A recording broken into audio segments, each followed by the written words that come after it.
Kevin Durant has ruined the regular season. With the reigning two-time league MVP, with the best shooting backcourt in the world that we've ever seen in the NBA, this is what we get. Everything is just ruined. It's just ruined. It's just ruined, okay? No answer whatsoever for the Golden State Warriors. They could put up 120 a night if they wanted to. That was Stephen A. before the season started. About last night, though, Kevin Love and the Cavs dominated the Blazers, putting up 137 points, which was the highest point total in the NBA this season, until the Warriors took the court and scored 149 points in their blowout win over the Lakers. Stephen A., do you still think the NBA season is ruined? Yeah. I mean, I've said it, and I'm not changing my mind in this regard. And you know, let me be very, very clear. I love the game of basketball. I love it just as much as anybody on the planet. I love this game. If it were not for the NBA, I wouldn't be where I am today. I love this game. But I love the game because of the competitive fervor that came associated with the game. I'm watching the Golden State Warriors right now, and like I said, it's a testament to the greatness of Kevin Durant. I consider Kevin Durant to be one of the top 2 players on the planet. He is averaging 27 points on 16 shots. He is shooting 57% from the field and 42% from three-point range. This is who they added to the best shooting backcourt we've ever seen in NBA history in Steph Curry and Klay Thompson. And as a result, it's a foregone conclusion. I guess what I'm saying is I know that I'm in the minority. I know that people are looking at me and folks want to crucify me because of that. I get it. I understand it. Because if folks want to see blowouts and all of that other stuff, I get it. The last 2 games, they've won by 37 and 43 points, okay? You know, this year, 23, 27, 21, 24, 37 and 43-point wins. We ain't even really getting started yet. They're still trying to find their groove and develop chemistry and all of this other stuff. And they're not just beatdowns that are taking hold. It's annihilations. It's like playing a game of horse. They're toying with people, and they're just getting started because they've had some rough edges along the way while trying to develop their chemistry. All I'm trying to say is that foregone conclusion, because of the supreme greatness of Kevin Durant coupled with what already existed, is what turned me off. I'm waiting for the finals because I know what's going to happen, you know, in terms of Golden State, Cleveland. The other games where other folks are playing one another is very, very interesting. But the Clippers right now have the best record in basketball. And I'm sitting here telling you I'm not even taking them seriously. They have the best record in basketball, and I'm not taking them seriously. Okay, they come to the Western Conference Finals because they hate Golden State so much, and vice versa. Maybe, you know, something that'll get so tense, we might see, you know, I'm not advocating violence, but I want rough riders going at each other. But that's the only thing that I have to hold on to for hope. There's no one in the East that can touch Cleveland. And out West, how am I to believe in the Clippers? This is one of the most interesting and exciting NBA seasons ever. Look, basketball is the greatest team sport, period, in the world. Oh, here we go. I'll fix that right now. It's all right. Basketball, okay. Basketball is one of the greatest. They knew they didn't want to hear you talking basketball. That's why the mic dropped. Stephen A. The mic drop is a sign trying to tell you something. Whatever. As soon as I talk, the mic drops. Whatever. Basketball is the greatest team sport in the world. It's the perfect team sport. That's why it's the fastest growing team sport in the world. And in this greatest team sport ever, you're actually complaining because a team that was already so good has now raised its potential to maybe unprecedented heights. So in the greatest sport, team sport ever invented, in the greatest league in that team sport, there is now an example of something that might be so good that nothing can beat it. And that's a terrible thing to watch, except that they don't have the best record in their own division because, as you mentioned, the Clippers do. Except that they just added a huge new piece. And what we've seen from recent basketball history, especially LeBron and the Big Three in Miami, is until you really get reps in playing with each other, another team that's also excellent, that hasn't had to integrate a huge new piece or make huge changes, actually has the advantage. Making this eventual finals matchup that everyone agrees on, Warriors-Cavs, even more interesting. And the Clippers are still there. And I don't think they're going to go away. I think they're the kind of team that will have folks asking, wait a minute, maybe without Bogut and Ezeli and Spates and their bigs and having to integrate now Durant into this situation, maybe they're not exactly invincible. Maybe the Clippers can upset the apple cart. And the truth is that in most NBA seasons, you know who's going to play in the finals, or at least in the Final Four in the two conference finals. And usually you have a pretty good idea of who's going to play in the finals. And usually you have a pretty good idea of who's going to win the finals. In that way, this season is no different, except the stakes are elevated because it's going to be a rubber match involving two dream teams. And that's a bad thing? Well, first of all, I didn't say that I wasn't looking forward to the finals. I mean, if you're going to get at my point, do you at least have the decency to listen to it and quote me accurately? I have no issue with the finals. I have an issue with the 82-game arduous task that you got to go through before the playoffs begins.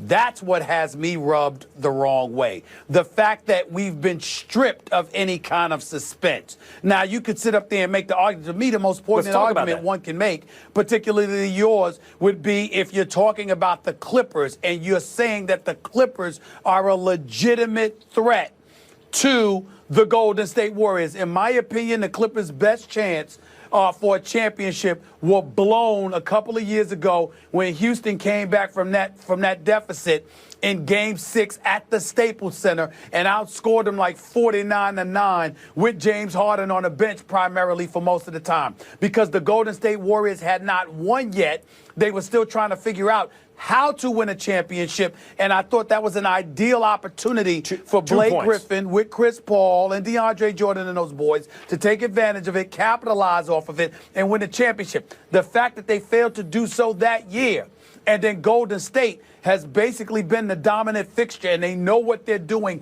now. The suspense dissipates dramatically, and then we got Durant with Steph and Clay. As a team, they're shooting as a team. They're shooting 50% from the field. You made that point. Let me make 2 points here. One, 50%. When the Dream Team got together in the Olympics in '92, that was awesome to watch. And had the Redeem Team also been in those Olympics playing against the Dream Team, and you would have gotten that in the finals, that would have been even better. That's what we have this year. 1. 2, when you're talking about all the rest of the NBA, look what's happening. The baby Lakers are on the come up. The Knicks are relevant for the first time in forever. Chicago has something like all three of the major markets are more interesting now than they've been in recent years. In addition to what we just discussed, Westbrook, can he average a triple-double? James Harden, same kind of thing. There are all kinds of interesting teams in major markets and great players doing interesting things in addition to the Cavs and Warriors. Once again, you're not listening. I never disputed any of those things. What I said was the suspense about the road to the finals as it pertained to Cleveland and Golden State. I openly acknowledged before the season even began those other interesting storylines, but they pale in comparison to Golden State and Cleveland. And there's no suspense in my mind with the two. And I would appreciate it if folks would stop bringing up the Dream Team. We never saw Magic with Michael and everybody on the same team. And it's a 2-week period over the summer, not 6 months of an 82-game NBA schedule. They don't equate. Right. So the additional interest all over the league is that the goodness of that is outweighed by the badness of a rubber match between two dream teams playing at unprecedented levels. I want to see great guys going up against one another, not joined together. That's my preference. All right, gentlemen. That's my preference. We got to leave it there. Before the finals. They say all you need is love. Just ask the Cleveland Cavaliers, who are feeling the love all night long. Kevin Love showing up and showing out, dropping 40 points, 34 in the first quarter alone. That's the second highest scoring quarter in NBA history. Stephen A., With that, I ask you, can Kevin Love make the Cavs truly a big three? You know what? I don't think so. Listen, this is no knock against Kevin Love whatsoever. His basketball IQ is off the charts. He's incredibly skilled. He's a big-time player. He's averaging 21 and 10 this season. He's clearly being casted correctly, used correctly by a young, great coach in Tyronn Lue. This is not a knock on Love whatsoever.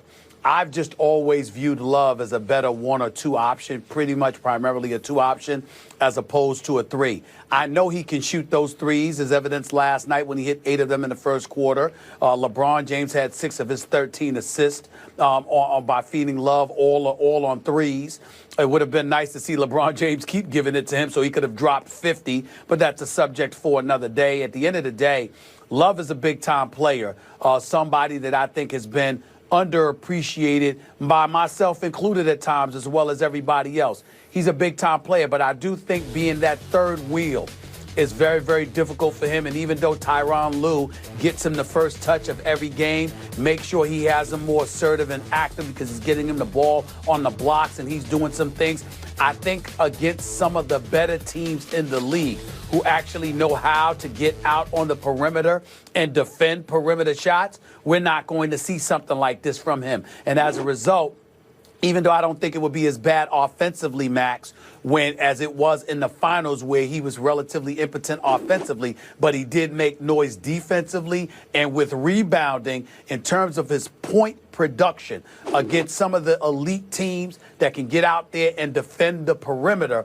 I think in order for Love to be that big-time dude that we saw in Minnesota, that we're watching averaging 21 and 10 now, I think he'd have to be the secondary offensive option, which obviously he would not be with LeBron and Kyrie there. That's my only trepidation, but it's no knock against him whatsoever because I know the brother can play ball. It's just that when you're that gifted, you're usually not the third option. The answer is yes, he can be one of a big three by the definition of big three, because a lot of people didn't think Chris Bosh was a big three with LeBron and Wade. And Bosh has never been as good a player as LeBron or Wade have been. I mean, he's just not as good. But he was good enough to be considered one of a big three. And a lot of casual fans were fooled by Bosh because they would say, 8 points, 10 rebounds, or something like 7 rebounds. That's they're not getting their money's worth.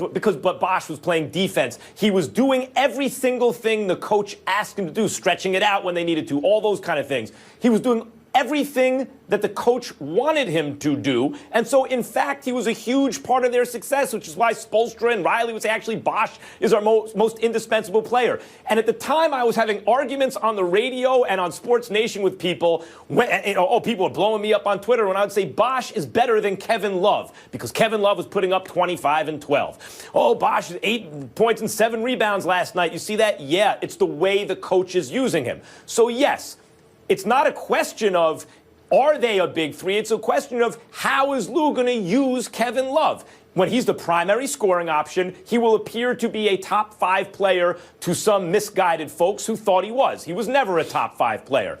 But he's an all-star caliber player who can shoot the three well for his position, though not as well as he once did because the rest of the league has caught up at that position more, who can post, who can pass the ball, who has a high basketball IQ, as you said, never going to be a good defender, but he knows what he's doing. He can absolutely be part of a big three. And the way they've used him, he's kind of overkill for what the Cavs need, at least offensively for him. He can do everything they need him to do offensively and more.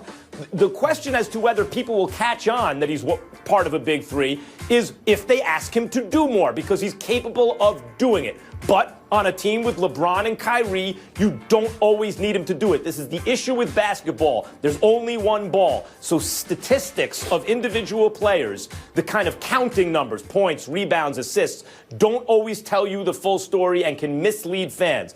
Kevin Love is perfectly capable of being one of a big three in Cleveland. He's capable of it, but again, because of his talents and what it commands, a third option leaves me cause to pause in that regard. And I think his record thus far in Cleveland proves as much in terms of his level of production offensively. Having said all of that, I'd also like to add, I'm not going to get beside myself because there are 30 teams in the NBA, Max Kellerman, Do you know where the Portland Trail Blazers rank defensively? That would be 30, dead last. And so when I look at it from that perspective, again, I'm not trying to take anything away from Love. He can play the game of basketball, high basketball IQ. He's certainly a big boy that could shoot. I can't stand the fact that he seems to have lost so much weight, because when he was in Minnesota, talk about a walking double-double and somebody that just banged. But there's no reason to make that argument now, because he's averaging 20 and 10, so he's still finding a way to get things done. I just think that watching Cleveland, as much as I've watched Cleveland, seeing how much LeBron and Kyrie are usually the ones who get it going. When I'm looking at Love going up against elite talent, particularly individuals with size who can get out on the perimeter, what are you going to do then? That's the question mark in terms of a big three. But I'm not trying to knock him in any way, because I know the brother can play. Not in terms of the way their games are, but in terms of their value, Kevin Love is a poor man's Carmelo Anthony, in the sense that he is an offensive weapon. If he is your primary scoring option, you're a 500 team. But a 500 team in the West, even when you don't have a great cast around him, this is a damn good player. If he's your secondary scoring option, if he's your second scoring option, I don't think you're going to win a championship. If he's your tertiary, your third option on offense, you're a championship team. But if that's the case, it will not look like he's a very good player.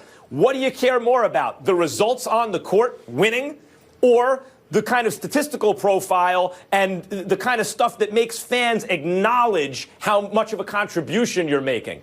Again, it's overkill to have him in that position. He's much more than just a quote-unquote stretch four, but his talent enables the Cavs to do things if they want. And I don't think there's a way around considering him a big three. Look, if Carmelo Anthony joins some big, and you love his offense, obviously, Stephen A., his ability to score the ball, but if he joined some team and was not the primary scoring option and they won a title, he might wind up with 17 points a game, something like that. Would that mean he's not part of a big three? Is that just based on, if he is part of that big three, is that just based on his reputation at the time he got traded to that team? The question is not what's the statistical profile. The question is what is the player's actual value and what are they capable of doing? So the answer in Kevin Love is yes. By the standards of Big Three, you're an all-star caliber player playing with two other guys like that or better. The answer is yes on Kevin Love. Well, I look at Kevin Love. I have a problem with the comparison to Carmelo Anthony, because Kevin Love can't put the ball on the floor like that. No, right. Carmelo's better. Poor man's. He's a poor man. Not even in terms of their game. I got it. Look, if Carmelo Anthony's your primary scoring option, forget about a championship. But if he's a weapon you use, sure, you could win a championship. Same thing with Kevin Love.